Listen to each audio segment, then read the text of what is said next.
Hello नमस्कार दोस्तों, आप सभी को स्वागत है मेरे यूट्यूब चैनल में। दोस्तों, तो आज लेकर आ गए हैं कोशिका विज्ञान, जो खान सर का बुक है पॉकेट जी के, उसी में से।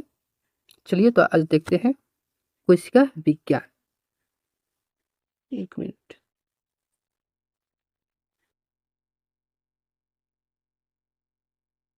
कोशिका जीवों की संरचनात्मक एवं कार्यात्मक इकाई होती है। कोशिका क्या? जीवों का संरचनात्मक एवं कार्यात्मक इकाई होती है। ठीक। कोशिका का अर्धपरागम्य झिल्ली से घिरा होता है। कोशिका अर्धपरागम्य झिल्ली से घिरा होता है, घिरी रहती है, तथा इसमें स्वतः जनन की क्षमता होती है, यानी कि स्वयं जनन की क्षमता, यानी जन्म लेने की क्षमता होती है। कोशिका को अध्ययन को साइटोलॉजी कहा जाता है। कोशिका के अध्ययन को क्या कहा जाता है? साइटोलॉजी कहा जाता है। चलिए देखते हैं आगे।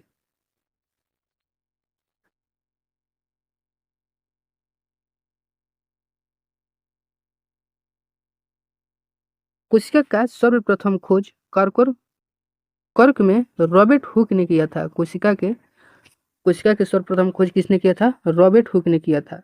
सजीवों में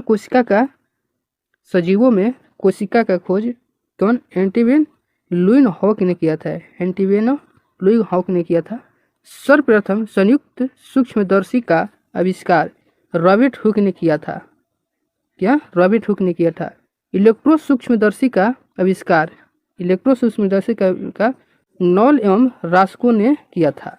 रॉबर्ट ब्राउन ने कोशिका में केंद्रक एवं केंद्रिका का पता लगाया था। रॉबर्ट ब्राउन ने कोशिका में केंद्रिका एवं केंद्रिका का पता लगाया था।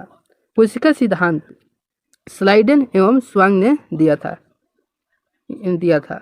सर्वप्रथम कोशिका विभाजन का सिद्धांत रुडोल्फ विर्चो ने दिया था। कोशिका विभाजन का सिद्धांत किसने दिया था? तो रुडोल्फ विर्चो ने दिया था। रुडोल्फ विर्चो ने एक मत कोशिका का उत्पत्ति के लिए दिया था। ये किस लिए दिया था? तो एक मत कोशिका के लिए उत्पत्ति के लिए दिया था। ठीक।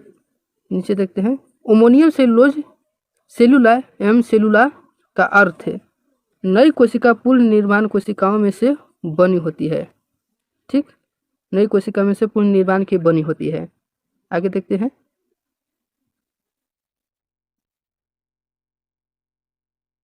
आगे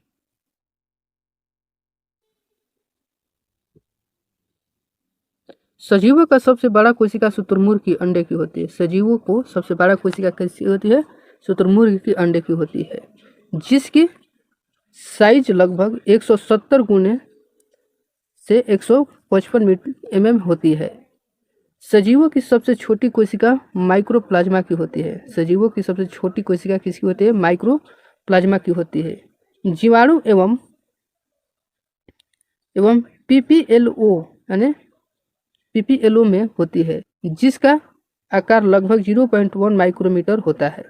मनुष्य के शरीर की सबसे लंबी कोशिका तंत्रिका की होती है, यानी मस्तिष्क दिमाग की होती है, नेवर सेल की होती है।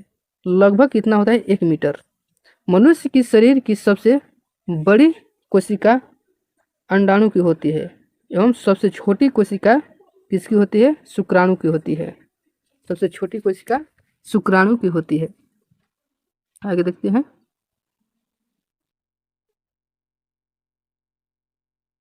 आगे एक कोशिकीय जीव अमीबा, पैरामीशियम, यूग्लिना, बैक्टीरिया, जीवाणु तथा क्लोरोडोमस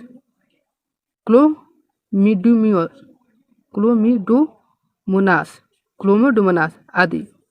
फ्लेमिंग ने क्रोमेटिन की खोज किया था। किसने?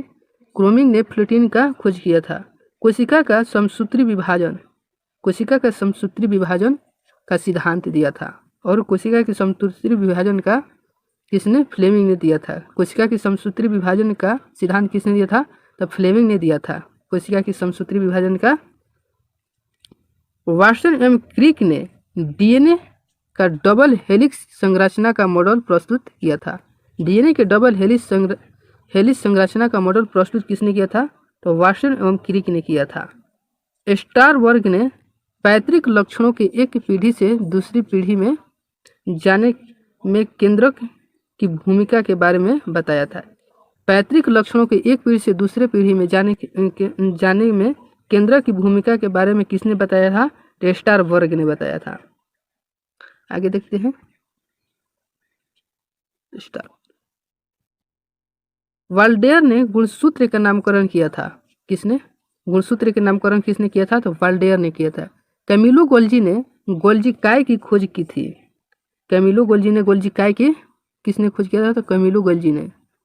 रिचर्ड अल्टमैन ने माइक्रोकॉन्ड्रिया की खोज किया था। माइक्रोकॉन्ड्रिया की खोज किसने किया था? अल्टमैन ने। सिर्फ अल्टमैन। माइक्रोकॉन्ड्रिया की खोज किसने किया था? तो अल्टमैन ने खोज की, जिससे उसने बायोप्लास्ट नाम दिया और माइटोकॉन्ड्रिया की खोज करके बायोप्लास्ट नाम दिया था। सीबी बेटे ने इसे माइटोकॉन्ड्रिया नाम दिया था। अच्छा, माइटोकॉन्ड्रिया नाम किसने दिया था? तो सीबी बेंडा ने। माइटोकॉन्ड्रिया नाम किसने दिया था? तो बेंडा ने दिया था। वायरस कोशिका सिद्धांत का अपवाद है। वायरस क्या है? कोशिका सिद्धांत का अपवाद है। कोशिका सिद्धांत का कौन सा अपवाद है? तो वायरस अपवाद है। लाइसोसोम की खोज डी डिवेन ने किया था। लाइसोसोम की खोज किसने किया था? डी डिवेन ने किया था। ठीक, डी डिवेन ने किया था। चलिए, जीव द्रव के बारे में जानते हैं।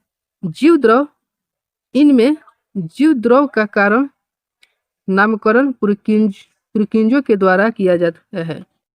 किसके द्वारा? पुरकिंजों के द्वारा किया गया था।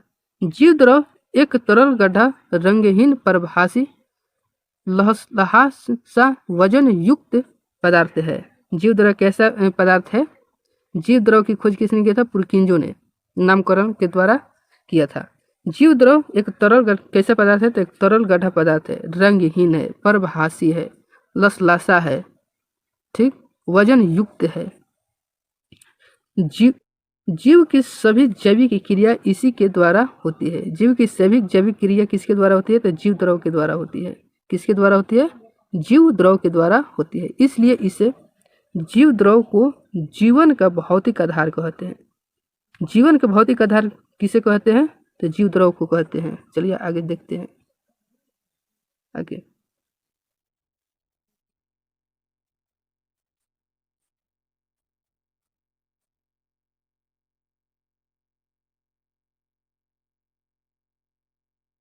जीव द्रव को दो भागों में बांटा गया है। जीव द्रव को कितने भागों में बांटा गया है? दो भागों में, कोशिका द्रव एवं केंद्रिका द्रव।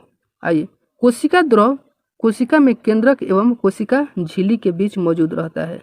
कोशिका द्रव कोशिका झिल्ली के बीच मौजूद रहता है। केंद्रक द्रव कोशिका में केंद्रक के अंदर पाया जाता है।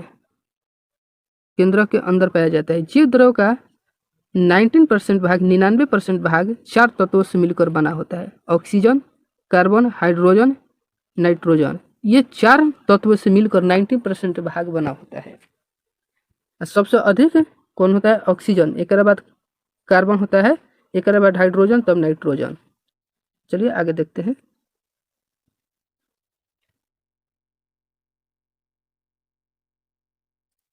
जीव द्रव में अकार्बनिक एवं कार्बनिक यौगिक का अनुपात 81:19 होता है। जीव द्रव में लगभग 80% जल की मात्रा पाई जाती है। कितना? 80% लगभग जल की मात्रा पाई जाती है जीव द्रव में। ये सब डाटा दिया गया है। विभिन्न कोशिकाएं एवं उनकी आकृति, ये सब कोशिकाओं का आकृति दिया गया है। लाल रक्त कोशिका का उभय यातवाला होता है और तंत्रिका कोशिका का लंबी, पतली और शक्ति होती है। जीवाणु कोशिका का कैसा होता है? वक्रित छड़ के आकार की होती है। वक्रित छड़ के आकार की। शैवाल कोशिका की होती है अंडाकार एवं कशाभ युक्त होती है। परागकण की होती है गोलाकार एवं कांटेदार परागकण की होती है। आगे देखते हैं। आगे ये सब क्या दिया है? विभिन्न कोशिकाएं एवं उनके माप। विभिन्न कोशिकाओं को माप दिया है, किसको किस में मापा जाता है। आप लोग डाटा देख लेना। सबसे छोटी कोशिका है माइटोकॉन्ड्रिया, इसे चलिए आगे देखते हैं, सब अपना डाटा देखते रहना, स्क्रीनशॉट ले लीजिएगा। आगे देखते हैं, अगला कर रहा है एक कोशिकीय। इनका शरीर केवल एक कोशिका का बना होता है। इनका शरीर केवल एक कोशिका का बना होता है तथा सभी कार्य केवल एक ही कोशिका द्वारा संपादित किया जाता है, जैसे अमीबा, पैरामीशियम, यूग्लिना, बैक्टीरिया या जीवाणु तथा कैलिमिडोमोनास। ये सब एक कोशिकीय जीव है। बहुकोशिकीय जीव, इनका शरीर कई कोशिकाओं से बना होता है। बहुकोशिकीय जीव के बहुत सारे कोशिका से शरीर बना होता है, जैसे समूह के द्वारा संपादित होता है, जैसे केचुआ, मेढक, मछली, मनुष्य, पक्षी, मनुष्य आदि। चलिए देखते हैं आगे।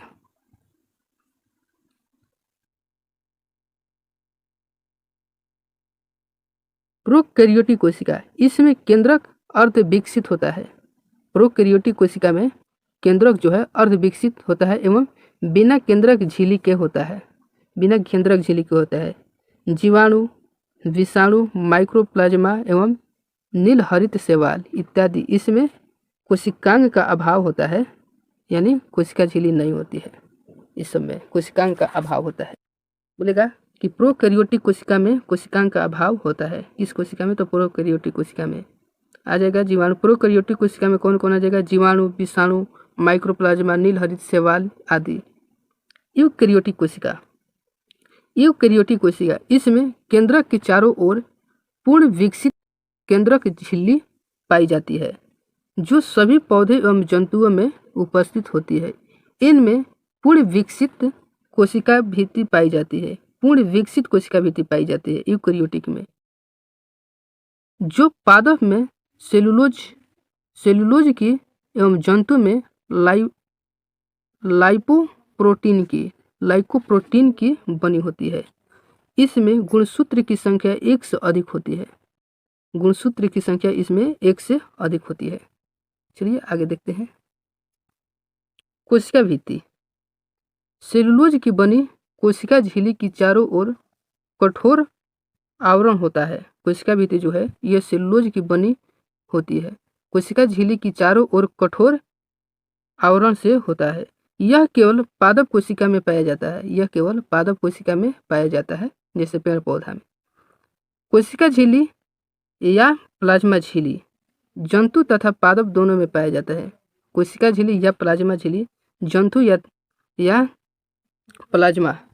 जंतु या पादप दोनों में पाई जाती है तथा यह प्रोटीन एवं लिपिड की बनी होती है। लिपिड की बनी होती है। यह अर्धपरागम्य होता है तथा यह कुछ पदार्थ को गमन करने देती है, इसलिए इसे चयनात्मक परागम्य झिल्ली भी कहते हैं। कोशिका के अंदर संपूर्ण जीवन पदार्थ के जीवद्रव कहा जाता है। कोशिका के अंदर संपूर्ण जीवित पदार्थ को जीवद्रव कहते हैं। वैज्ञानिक हेक्सलेल ने बताया है कि जीवद्रव जीवन का भौतिक आधार है। किसने बताया है? तो हेक्सेल ने बताया है कि जीवद्रव जीवन का भौतिक आधार है। जोहानसन पुरकिंजो ने इस जीवित पदार्थ को प्रोटोप्लाज्म या जीवद्रव नाम दिया है। प्रोटोप्लाज्म या जीवद्रव नाम किसने दिया है? तो जोहानसन ने नाम दिया है। कोशिका द्रव तथा केंद्रक दोनों मिलकर जीवद्रव का निर्माण करते हैं। जीवद्रव का निर्माण कैसे होता है? तो कोशिका द्रव और केंद्रक दोनों मिलकर एक जीवद्रव का निर्माण करते हैं। चलिए कोशिका का मुख्य भाग, आइए जानते हैं कोशिका का मुख्य भाग। कोशिका भित्ति, जीवाणु एवं वनस्पति कोशिकाओं में कोशिका झिल्ली के बाहर निर्जित परागम्य तथा दृढ़ आवरण को कोशिका भित्ति कहते हैं। यह केवल पादप कोशिका में पाया जाता है। पादप कोशिका भित्ति मुख्य रूप से सेलुलोज से बनी होती है। कैसे? सेलुलोज से बनी होती है। यह कोशिका को निश्चित आकृति एवं आकार प्रदान करता है। कोशिका भित्ति। जीवाणु कोशिका भित्ति में पेप्टिडोग्लाइकेन या म्यूकोप्लाइटेन या म्यूरिन की होती है। जीवाणु में पेप्टिडोग्लाइकेन म्यूकोपेप्टाइडेन या म्यूरिन की होती है। चलिए आगे देखते हैं अगला क्या है। कोशिका झिल्ली। कोशिका झिल्ली या जीवद्रव झिल्ली एक जैविक झिल्ली है जो बाह्य आवरण से सभी कोशिकाओं के आंतरिक भाग को रक्षा प्रदान करता है। कोशिकाओं के आंतरिक भाग को रक्षा कौन प्रदान करता है? तो कोशिका झिल्ली करता है। यह बाहरी वातावरण से रक्षा प्रदान करता है। किसको? कोशिका को। कोशिका झिल्ली में एक लिपिड दिवस होता है। क्या होता है? लिपिड दिवस। इसका प्रमुख कार्य क्या है? भिन्न भिन्न प्रकार के अणुओं को अंदर आने एवं बाहर निकलने में नियंत्रण करता है। यह लिपिड भिन्न बाहरी अणुओं एवं को अंदर आने एवं बाहर जाने में निकलने में नियंत्रण करता है। कोशिका झिल्ली में प्रोटीन तथा कार्बोहाइड्रेट पाया जाता है। कोशिका झिल्ली में प्रोटीन तथा कार्बोहाइड्रेट प्रोटीन तथा कार्बोहाइड्रेट पाया जाता है। यह अर्धपरागम्य झिल्ली होता है। यह क्या होता है? अर्धपरागम्य झिल्ली होता है। नोट देखते हैं इसका। कोशिका झिल्ली का उन्नत प्रकृति 1962 में सिंगर निकोलस ने प्रतिपादित किया जिसे तरल कृमि प्रकृति के रूप में व्यक्त रूप से स्वीकार कर लिया गया। ठीक, इसके अनुसार लिपिड के अर्धतरलीय प्रकृति के कारण फास्फोलिपिड द्विस्तरीय के भीतर प्रोटीन पार्श्विक गति करता है। क्या करता है? पार्श्विक गति करता है। कैसे गति करता है? पार्श्विक गति करता है। चलिए आगे देखते हैं। तरकाय इसकी खोज बेंडेन एवं नामकरण टी बोब्रिन ने किया था। वेंडेन ने और नामकरण टी वेड्रिन ने किया था तरकाय का। तरकाय केवल जंतु कोशिका में पाया जाता है। तरकाय केवल जंतु कोशिका में पाया जाता है, पादप कोशिका में नहीं। केवल शैवाल कवक को छोड़कर पादप कोशिका में केवल शैवाल एवं कवक में पाया जाता है। पादप कोशिका में अपवाद है। ये शैवाल में और कवक में पाया जाता है, बाकी किसी में नहीं पाया जाता है पादप। और जंतु कोशिका में सब में पाया जाता है। तरकाय कोशिका का विभाजन में सहायक या कोशिका विभाजन के समय तरकु तंतु का निर्माण करता है। क्या करता है? तरकु तंतु का कोशिका विभाजन के समय तरकु तंतु एगो होता है, उसका विभाजन कौन करता है? तो तरकाय करता है। आगे देखते हैं आगे क्या है। अंतःद्रव्य जालिका इसकी खोज पोर्टरन ने किया था। अंतःद्रव्य जालिका की खोज किसने किया था? पोर्टरन ने किया था। इसे कोशिका का कंकाल तंत्र भी कहा जाता है। कंकाल तंत्र भी कहा जाता है। यह केवल यूकैरियोटिक कोशिका में पाया जाता है। किस में पाया जाता है? यूकैरियोटिक कोशिका में पाई जाती है। जिन अंतःद्रव्य जालिका की बाहरी सतह पर राइबोसोम पाया जाता है। किया जाता है? जिन अंतःद्रवित जालिका की बाहरी सतह पर राइबोसोम पाया जाता है, ठीक, उन्हें खुरदुरी या रुक्ष अंतःद्रव्य जालिका कहते हैं। खुरदुरी या रुक्ष अंतःद्रव्य जालिका कहते हैं। ER कहते हैं।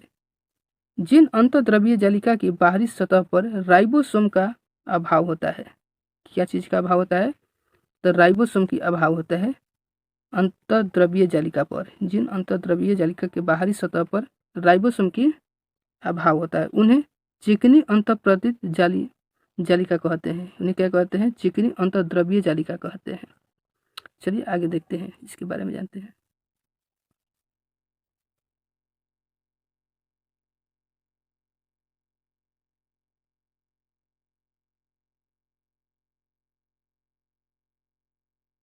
गोल्जी काय, इसे कोशिका का यातायात प्रबंधक भी कहा जाता है। कोशिका का यातायात प्रबंधक किसे कहा जाता है? तो गोल्जी काय को। इसका मुख्य कार्य लाइसोसोम का निर्माण करना होता है। लाइसोसोम का निर्माण करना होता है गोल्जी बॉडी। लिपिड का निर्माण, वसा एवं लिपिड का संचय कोशिका पदार्थ का स्त्रावण स्त्रावण एवं शुक्राणुओं में एक क्रोमोसोम का निर्माण करता है। एक क्रोमोसोम का निर्माण करता है। इसकी खोज कैमिलो गोल्जी ने किया था। गोल्जी काय की खोज किसने किया था? कैमिलो गोल्जी ने किया था। तथा इसमें सभी कोशिकांग की माँ भी कहा जाता है। इसे सभी कोशिकांग की माँ भी कहा जाता है। यह जीवाणु नील हरित शैवाल एवं माइक्रोप्लाज्मा में नहीं पाया जाता है। यह जीवाणु आरबीसी जीवाणु नील हरित शैवाल में नहीं पाया जाता है। देखते हैं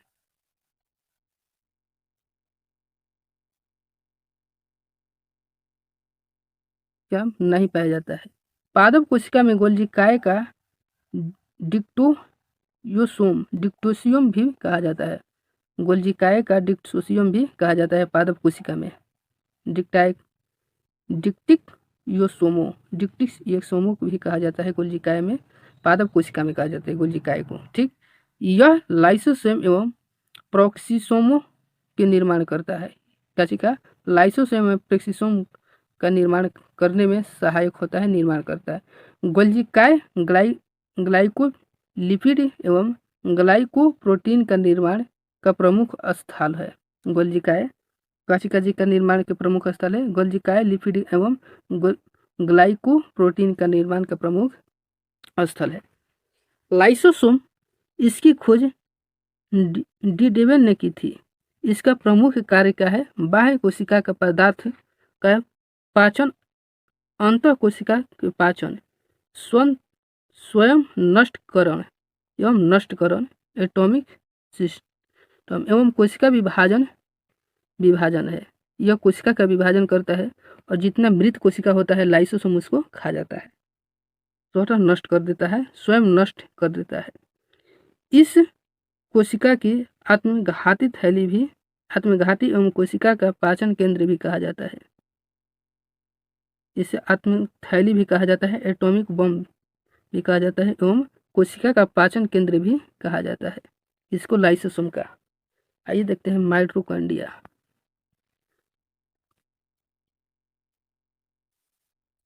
माइटोकॉन्ड्रिया, इसकी खोज अल्टमैन ने एवं नामकरण सी डी बेंडा ने किया था। माइटोकॉन्ड्रिया का खोज अल्टमैन ने किया था एवं इसका नामकरण बेंडा ने किया था माइटोकॉन्ड्रिया को। इसमें ऊर्जा का निर्माण होता है। माइटोकॉन्ड्रिया में ऊर्जा का निर्माण एवं संचय एटीपी के रूप में होता है। ऊर्जा का निर्माण एवं संचय एटीपी के रूप में होता है। इसको श्वसन का केंद्र कहते हैं। क्या कहते हैं? इसको श्वसन का केंद्र कहते हैं तथा यह प्रोटीन संश्लेषण में सहायक होता है।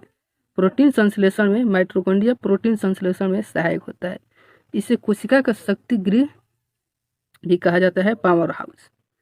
कोशिका के शक्ति गृह एवं पावर हाउस किसे कहा जाता है? माइटोकॉन्ड्रिया को।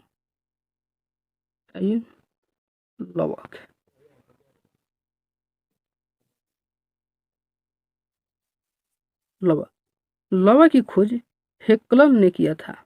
हेक्लर ने, ये केवल पादप कोशिका में पाया जाता है। इसकी खोज हेक्लर ने किया था।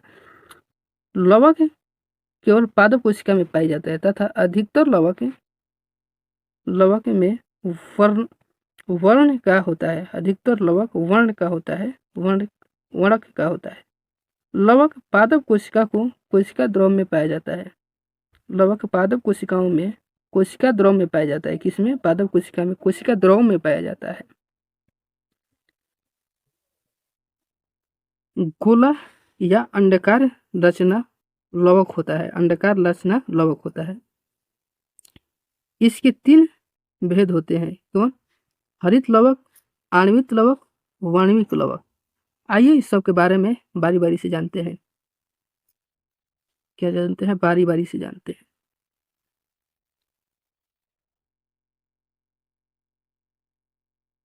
हरित लवक।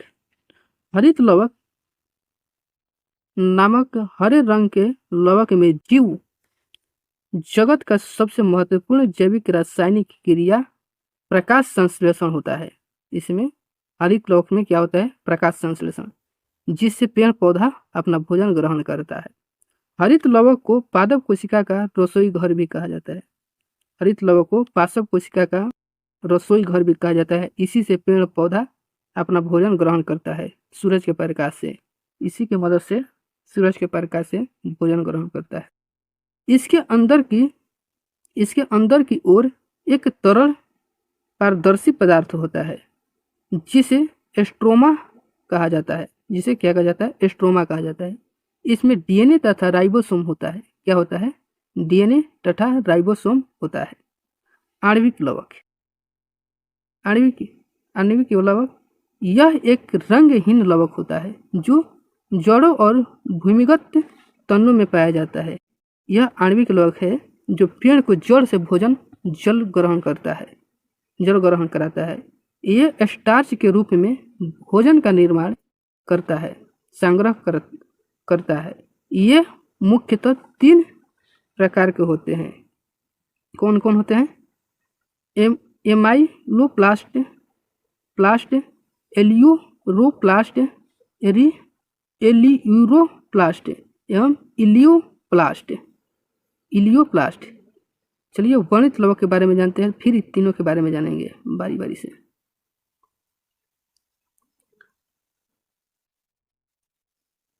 वर्णीय लवक यह पौधे के रंगहीन भागों में पुष्पों में पाया जाता है। पुष्पों में पाया जाता है। पंखुड़ियों तथा फलों के भित्तियों में पाया जाता है। यह जब पौधा में फल आवे लगला, फूल आवे लगला तो उसमें पावल जाला। वर्णित लवक ये पीले, लाल तथा नारंगी रंग के होते हैं। फूल में जब देखिएगा बीच में धुआं सा लेखा, पतला पतला सा लेखा कुछ रहेगा, वो छुइएगा तो हाथ लग जाएगा। उसी को वर्णित लवक कहते हैं। उसमें पीला रहता है, या तो लाल रहता है, या नीला रहता है। यही 3 रंग का होता है, बाकी नहीं होता है। केवल लवक है, रंग केवल लवक है। उदाहरण: टमाटर में लाइकोपेन, चुकंदर में विटानिन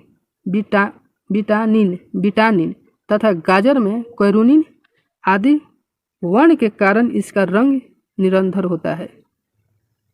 नोट: वनस्पति को पराबैंगनी किरण के दुष्प्रभाव से बचाने वाले वर्णक है। ठीक, आगे देख लेते हैं थोड़ा सा।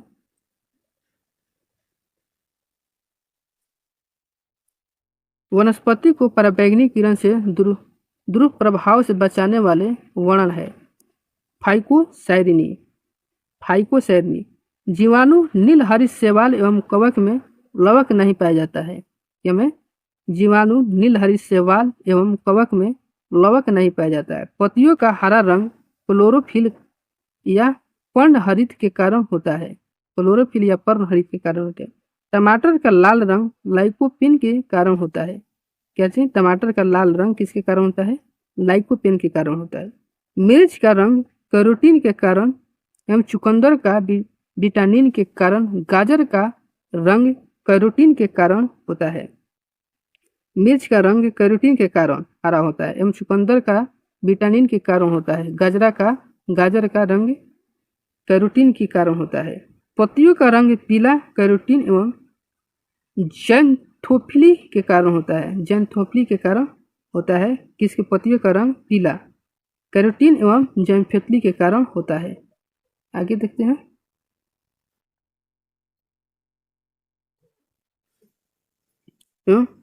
पर्णहरित में मैग्नीशियम तत्व पाया जाता है। पर्णहरित में मैग्नीशियम तत्व पाया जाता है। आगे देखते हैं। राइबोसोम। अब राइबोसोम की खोज पैलांड ने किया था। किसने किया था? पैलांडे ने किया था। यह प्रोटीन का निर्माण करता है। राइबोसोम क्या चीज का निर्माण करता है? प्रोटीन का निर्माण का कार्य करता है। इसलिए इसे प्रोटीन संश्लेषण का प्लेटफॉर्म या प्रोटीन का कारखाना भी कहते हैं, प्रोटीन का कारखाना भी कहते हैं। कोशिका का इंजन और कोशिका का इंजन भी इसे कहते हैं। यह आरएनए तथा प्रोटीन के बने होते हैं, जिसमें आरएनए लगभग 80% रहता है। यह सबसे छोटा कोशिकांग होता है। कौन? राइबोसोम सबसे छोटा कोशिकांग होता है, जिसका निर्माण केंद्रिका में होता है। राइबोसोम का निर्माण कहाँ पर होता है? केंद्रिका में, केंद्रिका के द्वारा होता है, केंद्रिका के द्वारा होता है। जिसका निर्माण किसके द्वारा होता है? केंद्रिका के द्वारा होता है। राइबोसोम 2 प्रकार के होते हैं,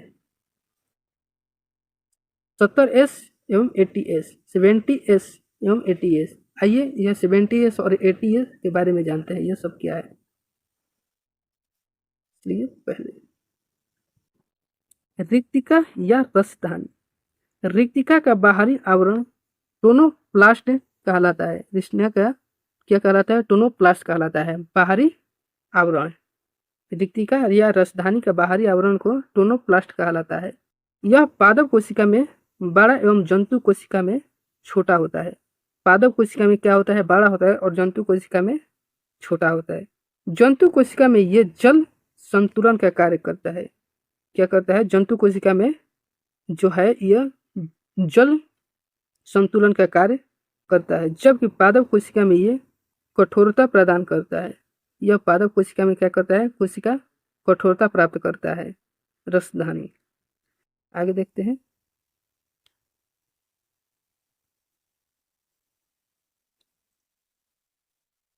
पादप एवं जंतु कोशिका में अंतर।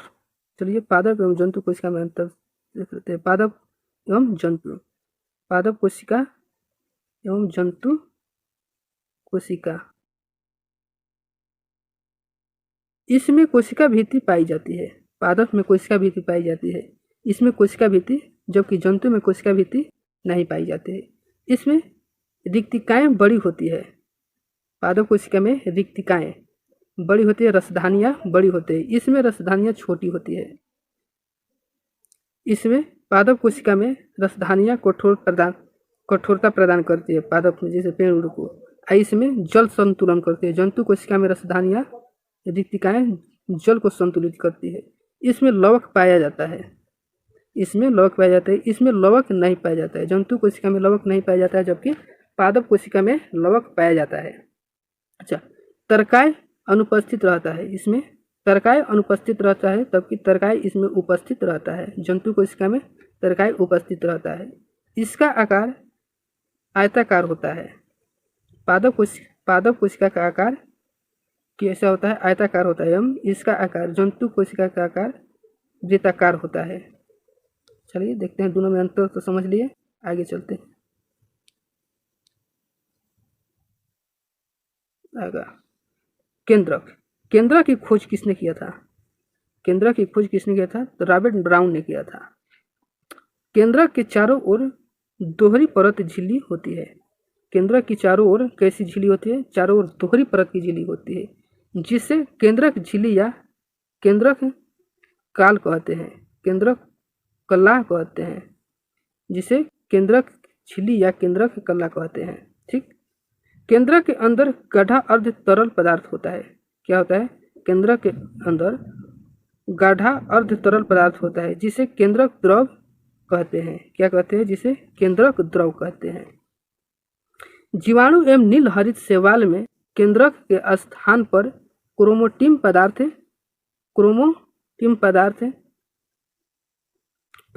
कोशिका के मध्य में फैला रहता है। क्या होता है? कोशिका के मध्य में फैला रहता है न्यूक्लियो प्रोटीन।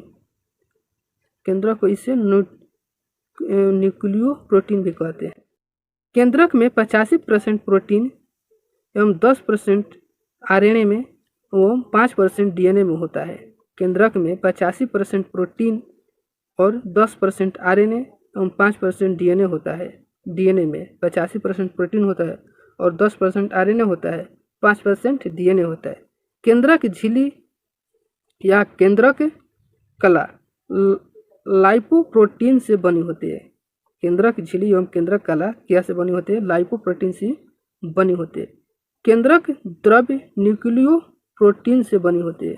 केंद्रक द्रव्य क्या से बनी होती है? न्यूक्लियो प्रोटीन से बनी होती है, जिसे कैरियो लिपिड लिम्फ कैरियोलिम्फ भी कहते हैं, जिसे कैरियोलिम्फ भी कहते हैं। केंद्रक द्रव में केंद्रिका का क्रोमेटिन धागा आरएनए एवं राइबोसोम पाया जाता है। क्या होता है? केंद्रक द्रव में केंद्रिका क्रोमेटिन धागा आरएनए राइबोसोम पाया जाता है। केंद्रक द्रव में केंद्रिका क्रोमेटिन धागा आरएनए राइबोसोम पाया जाता है केंद्रक द्रव में। आइए चलिए डीएनए देखते हैं।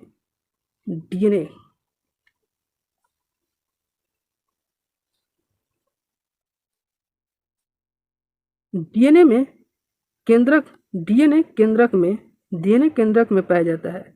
डीएनए केंद्रक में पाया जाता है, जिसका कार्य होता है आनुवांशिक लक्षणों को एक पीढ़ी से दूसरे पीढ़ी तक स्थानांतरित करना। आनुवांशिक लक्षणों को एक पीढ़ी से दूसरे पीढ़ी में स्थानांतरित करना डीएनए का कार्य होता है। यह कहाँ पर होता है? केंद्रक में।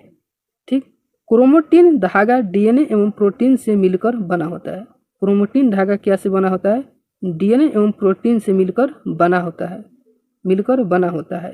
प्रत्येक गुणसूत्र में जीन पाया जाता है। क्या होता है? प्रत्येक गुणसूत्र में क्या पाया जाता है? जीन पाया जाता है तथा डीएनए को आनुवांशिक पदार्थ एवं जीन को आनुवांशिक इकाई कहते हैं। डीएनए को क्या कहते हैं? आनुवांशिक पदार्थ और जीन को क्या कहते हैं? आनुवांशिक इकाई। डीएनए के क्रियात्मक खंड को जीन कहते हैं। डीएनए के क्रियात्मक खंड को क्या कहते हैं?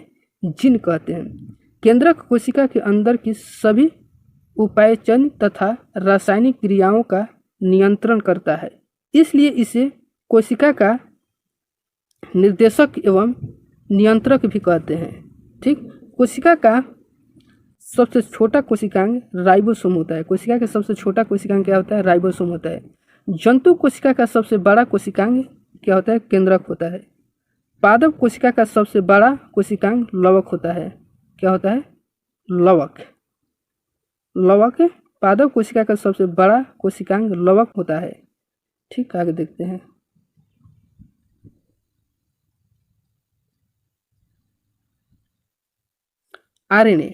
आरएनए का संश्लेषण केंद्रिका में होता है। आरएनए का संश्लेषण क्या में होता है? केंद्रिका में होता है। कहाँ पर? केंद्रिका में होता है। डीएनए का एक्सरे विवर्तन विधि द्वारा विस्तृत अध्ययन विल्सन एवं फ्रैंकलिन ने किया था। किसने किया था? विस्तृत अध्ययन विल्सन एवं फ्रैंकलिन ने किया था। डीएनए का एक्सरे विवर्तन का विधि द्वारा विस्तृत अध्ययन किसने किया था? विल्सन एवं फ्रैंकलिन ने किया था। डीएनए का द्रव्यमान पिकोग्राम में मापा जाता है। क्या में मापा जाता है? डीएनए का जो द्रव्यमान है पिको में मापा जाता है तथा डीएनए पॉलीन्यूक्लियोटाइड श्रृंखला होती है। डीएनए क्या होती है? पॉलीन्यूक्लियोटाइड श्रृंखला होती है। कैसी श्रृंखला होती है? पॉलीन्यूक्लियोटाइड श्रृंखला होती है। कोशिका के अंचल संपत्ति न्यूक्लियक अम्ल को कहा जाता है। कोशिका के अचल संपत्ति न्यूक्लिक अम्ल को कहा जाता है। आगे देखते हैं। गुणसूत्र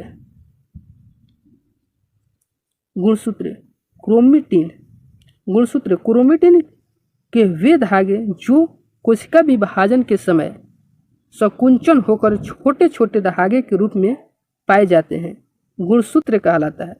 प्रत्येक गुणसूत्र में जीन पाया जाता है जो आनुवांशिक इकाई कहलाता है। क्या कहलाता है? आनुवांशिक इकाई कहलाता है।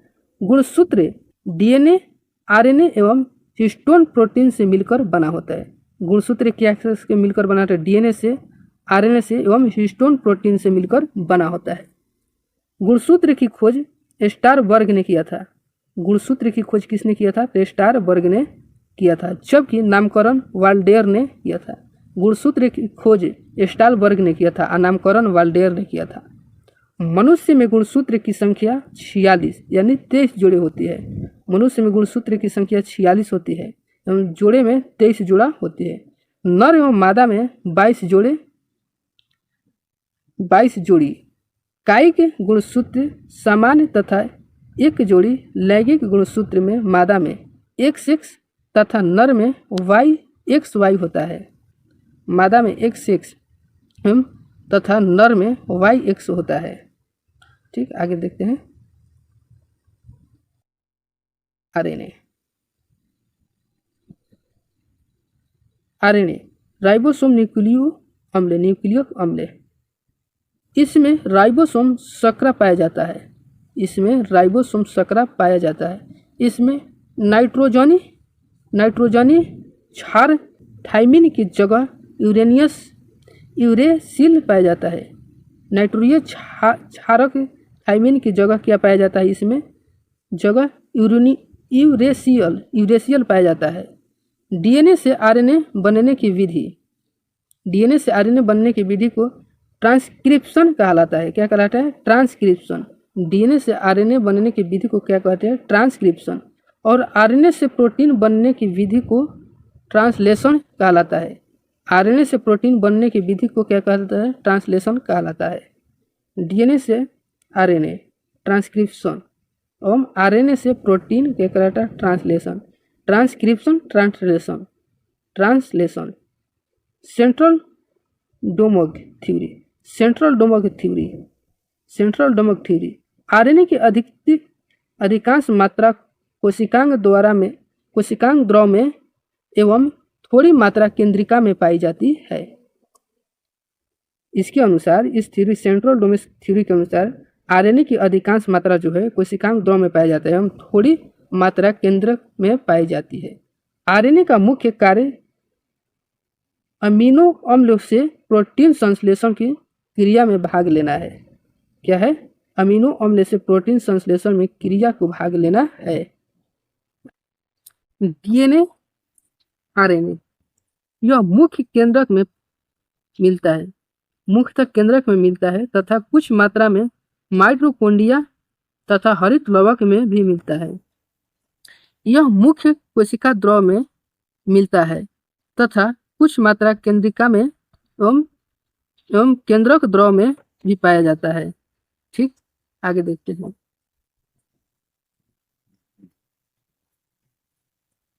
डीएनए में डीऑक्सी राइबोसोम शर्करा पाई जाती है। डीएनए में डीऑक्सी राइबोस शर्करा पाई जाती है, जबकि आरएनए में राइबोस शर्करा पाई जाती है। इसमें सिर्फ राइबोस शर्करा पाई जाती है और डीएनए में ऑक्सी राइबोस शर्करा पाई जाती है। डीएनए में ये थाइमिन, गुआनिन, साइटोसिन नामक 4 नाइट्रोजन की क्षार पाए जाते हैं। 4 नाइट्रोजनी क्षार पाए जाते हैं, अर्थात ATP, eighty, GT, H3 bond, H2 bond. एकरा में आरएनए में गुआनिन, साइटोसिन, यूरेसिल नामकरण 4 नाइट्रोजन क्षार पाया जाता है। इसमें क्षार पाया जाता है अर्थात A double bond U, G triple bond C पाया जाता है। आगे देखते हैं। आगे डीएनए मुख्यतः अनुवांशिक पदार्थ है, अतः सभी सजीव कोशिकाओं की सूचनाओं को डीएनए अणु में समाहित करता है। डीएनए अणु में समाहित करता है। आरएनए जो है मुख्यतः कार्य प्रोटीन संश्लेषण से संबंधित है। केवल कुछ पादप एवं जंतु वायरस में ही अनुवांशिक पदार्थ के रूप में पाया जाता है। आगे देखते हैं। इसमें क्षारकों की मात्रा आवश्यक रूप से समान होती है। डीएनए में क्षारकों की मात्रा आवश्यक रूप से समान होती है, जबकि आरएनए में क्षारकों की मात्रा असामान्य होती है। डीएनए अणु द्विरुजुकी एवं कुंडलित होते हैं, जिसमें दोनों रज्जुक विपरीत दिशा में सर्पिलाकार कुंडलन प्रदर्शित करता है। प्रदर्शित करता है, जबकि आरएनए में अणु एक रज्जुकीय होते हैं। यद्यपि कभी कभी यह स्वयं कुंडलित होकर हाइड्रोजन बंधों द्वारा जुड़ जाता है। क्या होता है? हाइड्रोजन कभी कभी हाइड्रोजन बंधों द्वारा जुड़ जाता है, लेकिन ये सिंगल स्टोरेज में होता है। यह कवर डबल स्टार में होता है, द्विगुणित होता है, डबल स्टार बॉन्ड में होता है। यह कवर एक साथ जुड़ता नहीं है, यह हमेशा एक विपरीत दिशा में ही रहता है। आगे देखते हैं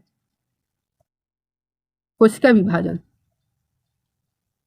कोशिका विभाजन, कोशिका किसी एक कोशिका से दो कोशिकाओं का बनना ही कोशिका विभाजन है, अर्थात मातृ कोशिका से पुत्री कोशिका को निर्माण होता है। मातृ कोशिका से पुत्री कोशिका का निर्माण की प्रक्रिया को कोशिका विभाजन कहते हैं।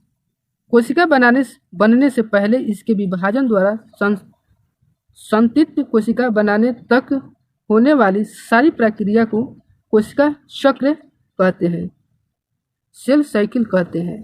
कोशिका विभाजन की प्रक्रिया को सर्वप्रथम फ्लेमिंग ने देखा था। बेलर द्वारा इसका विस्तृत अध्ययन किया गया है तथा बेलर द्वारा इसका अध्ययन किया गया है। कोशिका जब विभाजन होता है, कोशिका विभाजन होता है, तो इसका सर्वप्रथम विभाजन की प्रक्रिया सर्वप्रथम फ्लेमिंग ने देखा था, लेकिन इसका विस्तृत अध्ययन कौन किया था? तो वेबलर ने किया था। कोशिका विभाजन का विस्तृत अध्ययन किसने किया था? वेबलर ने किया था। और देखा था कौन? तो फ्लेमिंग ने देखा था इस विभाजन का। हर्बर और फेबल ने कोशिका चक्र को 4 चरणों में विभाग किया है। कितने चरणों में? कोशिका चक्र को चार चरणों में विभक्त किया है। आइए जानते हैं 4 चरणों में विभक्त किया है। 4 चरणों में विभक्त कैसे किया है? जीवन अवस्था आरएनए तथा प्रोटीन का संश्लेषण करना, यह पहला अवस्था हो गया है। G2 अवस्था कोशिका विभाजन की तैयारी। इस अवस्था जो है यह डीएनए संश्लेषण। एम अवस्था जो है कोशिका का विभाजन। क्या है? कोशिका का विभाजन। देखते हैं एम अवस्था का प्रकार। प्रोफेज, फेटोफेज, टेलोफेज,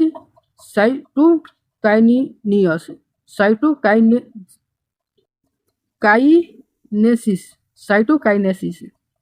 ठीक।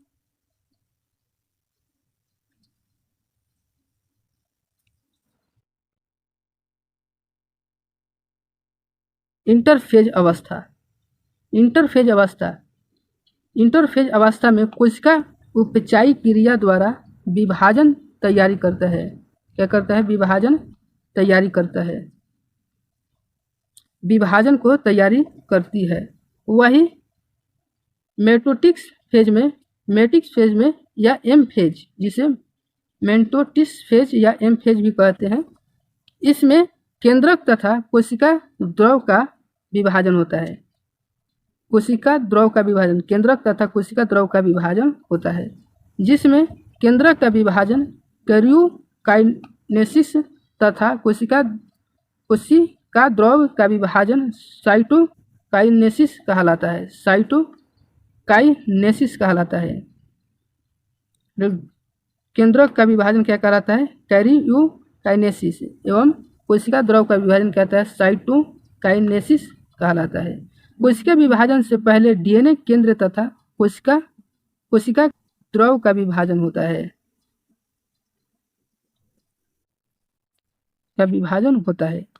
कोशिका विभाजन मुख्यतः 3 प्रकार के होते हैं। कौन कौन होता है? अस्तरी विभाजन, समसूत्री विभाजन एवं अर्धसूत्री विभाजन। अस्तरी विभाजन, यह विभाजन कम विकसित कोशिका जीवों में पाया जाता है। जो जीवाणु नील हरित शैवाल, ईस्ट अमीबा तथा प्रोटोजोआ इस विभाजन में पहले केंद्रक विभाजित होता है, फिर कोशिका द्रव विभाजित होता है। अस्तूत्री विभाजन में पहले केंद्रक का विभाजन होता है, तब कोशिका द्रव का विभाजन होता है, कोशिका द्रव का विभाजन होता है। समसूत्री विभाजन में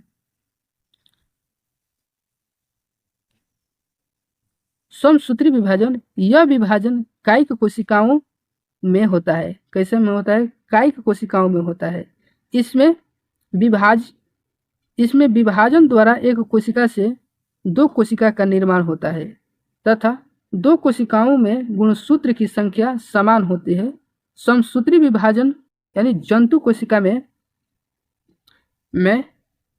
कोशिका में वाल्थियर फ्लेमिंग के द्वारा देखा गया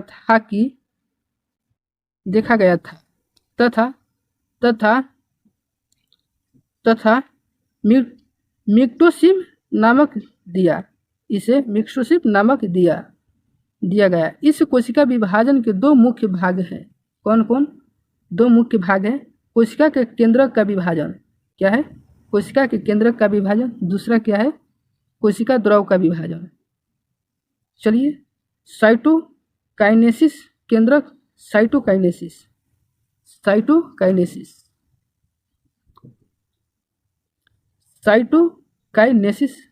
केंद्रक के विभाजन के बाद कोशिका द्रव का विभाजन होता है तथा परिणाम स्वरूप कोशिका द्रव दो भागों में बंट जाता है और अंततः कोशिका का पुनः विभाजन होता है। क्या होता है? कोशिका का पुनः विभाजन होता है। केंद्रक का विभाजन प्रोफेज, मेटाफेज, एनाफेज, टेलोफेज, ये चार होता है। केंद्रक का विभाजन चार में होता है। प्रोफेज आइए जानते हैं वहाँ पर कोशिका के विभाजन में। प्रोफेज केंद्रक काल एवं केंद्रिका का लुप्त होना, स्पैंडिल फाइबर का निर्माण एवं क्रोमेटिन का दिखाना इस अवस्था में दृष्टिगोचर होता है। इस अवस्था में गुणसूत्र बिंदु पर जुड़ते हैं। मेटाफेज में केंद्रक एवं केंद्रिका झिल्ली लुप्त होता है। क्रोमेटिन का मेटाफेज प्लेट पर सेंट्रोमिलियर से जुड़ जाता है। मेटाफेज प्लेट पर सेंट्रोमिलियर से जुड़ जाता है। कौन? मेटाफेज केंद्रिका झिल्ली। ठीक। एनाफेज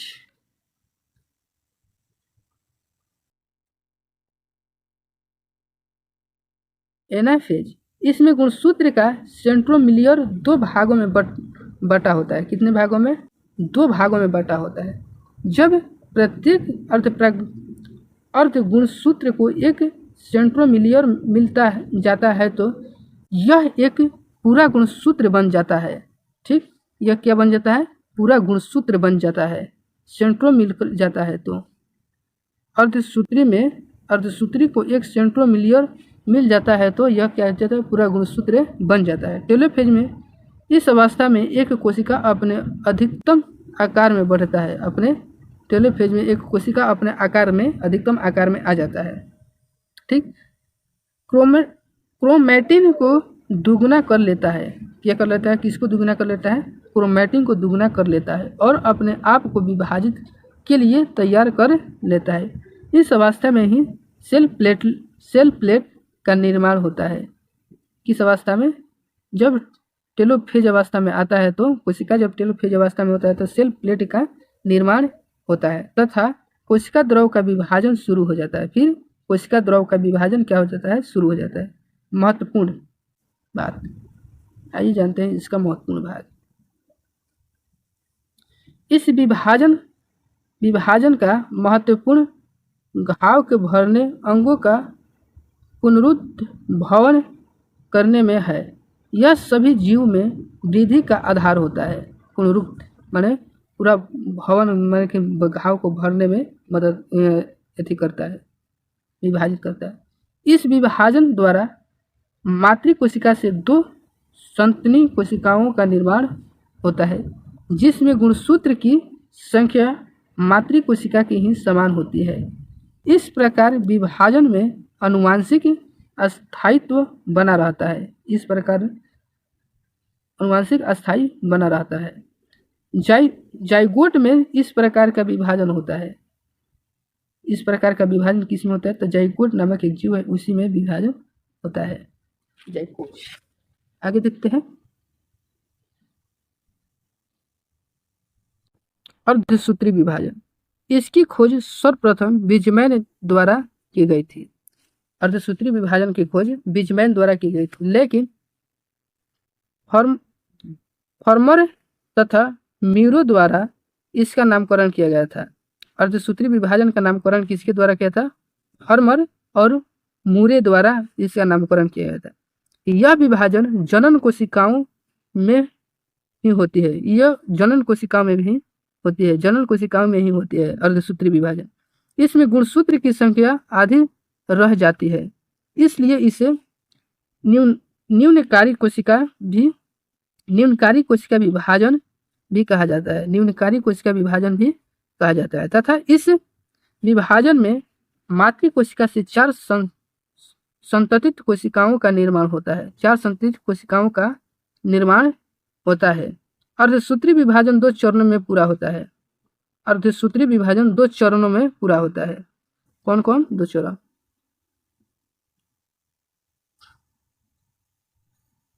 ये देखिए 2 चरण यहाँ है, prophase, metaphase 1, anaphase 1, telophase 1, मिस्टो 2, prophase 2, metaphase, anaphase, telophase. आइए इस सब के बारे में जानते हैं। समसूत्री विभाजन एवं अर्धसूत्री विभाजन में अंतर, दोनों में अंतर जानते हैं। दोनों में अंतर क्या है आइए जानते हैं। समसूत्री विभाजन एवं अर्धसूत्री विभाजन। इस विभाजन के द्वारा एक कोशिका से 2 नए कोशिका का निर्माण होता है, लेकिन इस विभाजन के द्वारा एक कोशिका से 4 नए कोशिका का निर्माण होता है। अर्धसूत्री विभाजन में 4 नए कोशिका का निर्माण होता है। इस विभाजन इसमें 2 होता है, लेकिन इसमें 4 होता है अर्धसूत्री विभाजन में। दूसरा, इस विभाजन में कम समय लगता है। इस विभाजन में कम समय लगता है, जबकि अर्धसूत्री विभाजन में अधिक समय लगता है, क्योंकि एक कोशिका से 4 कोशिका बनना है, तो ज़्यादा समय, जाहिर सी बात है ज़्यादा समय लगे। इसकी प्रोफेज अवस्था छोटी होती है, लेकिन इसकी प्रोफेज अवस्था बड़ी होती है। प्रोफेज में बटता है, कोशिका प्रोफेज में ही बटता है। भाई तो 2 तो बीच में से टूट जाएगा, लेकिन ये 4 फेज में बटता है। एक 4 नंबर है, यह विभाजन कायिक कोशिका में होता है। यह विभाजन किस में होता है? तो कैसी कोशिका में होता है? कायिक कोशिका में होता है। कायिक कोशिका में होता है, लेकिन यह विभाजन जनन कोशिका में, यानी जन्म लेने वाले कोशिका में होता है। जनन कोशिका में होता है। इसमें गुणसूत्र की आनुवांशिक पदार्थ में आदान प्रदान नहीं होता है। समसूत्री विभाजन में गुणसूत्र के आनुवांशिक पदार्थ आदान प्रदान नहीं होता है, जबकि अर्धसूत्री विभाजन में गुणसूत्र के बीच आनुवांशिकी पदार्थ का आदान प्रदान होता है। चलिए आगे देखते हैं। तो चलिए दोस्तों, मिलते हैं अगले वीडियो में। तब तक के लिए bye, take care, thank you, जय हिंद दोस्तों।